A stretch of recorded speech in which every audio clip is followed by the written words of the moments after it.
give you a little dimensional twist here. Way up with this. Again, on the shady side of things, what you would guess is the north side, and more like something was there. Burrows, someone dug a burrow and the wind filled it in. And here you go. This one, feel free to fantasize. It's still got a lot of stuff in it. I can't see up there, but there might be more if you were to dig down. This may have filled in. It would be great if there was something down there you could dig down, but the Park Service doesn't like that because it actually involves work. This looks like deer, big mule deer that are here.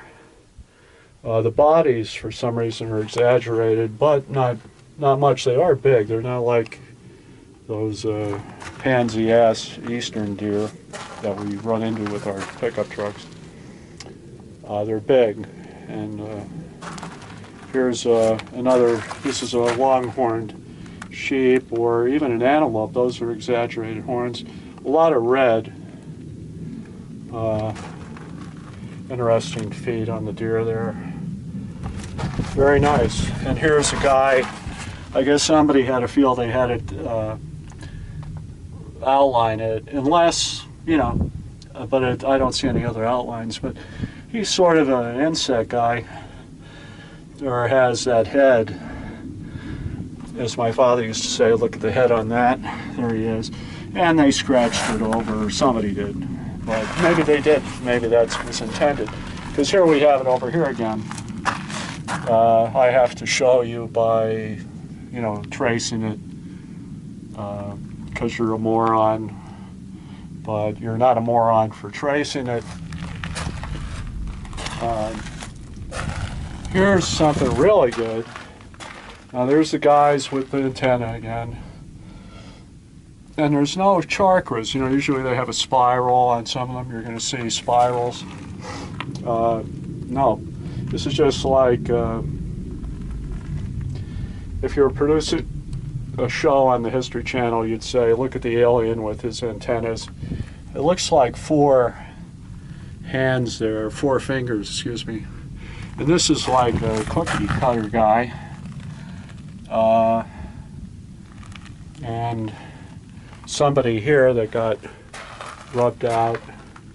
And there's all these indentations. I mean, God knows what was carved out of here, if anything. I mean, I'm accusing, I'm cynical, I'm sorry, that, you know, somebody would come here as a guest and help themselves. But this is clearly carved. Something going on there a little bit. You see the black, but it didn't make it.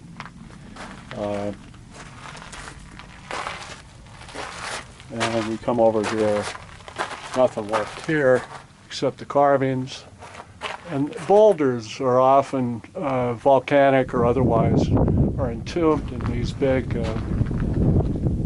rocks, big boulders of conglomerate, and then there's rocks stuck in them and they fall out over time. So, you know,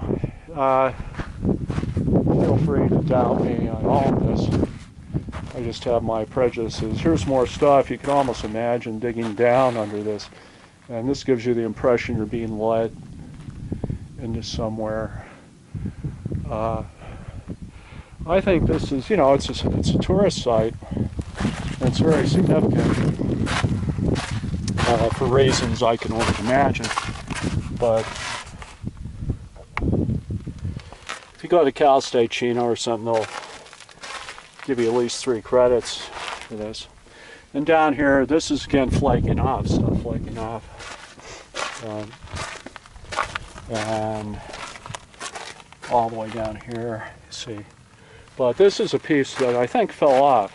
And it's lined here, you can see how closely it, I don't know if it matches up, but maybe it fell off like a gajillion years ago. And here's our friends again. Long friends, you would say, if you were dealing, I don't know if you're dealing with death here, or just memory. There's a guy down the bottom in a cross formation for you evangelicals. And for some reason this guy held up really good. And up here, the insect guy, and up there's like another guy next. Much, you know, they have equal hats, all three of them. There's one to the left that didn't make it, and it looks like a concretion of some sort, probably from water. But this guy really hung in, and as did this right here, and then down. And I hope that wasn't done with spray paint like last week, but it's a possibility.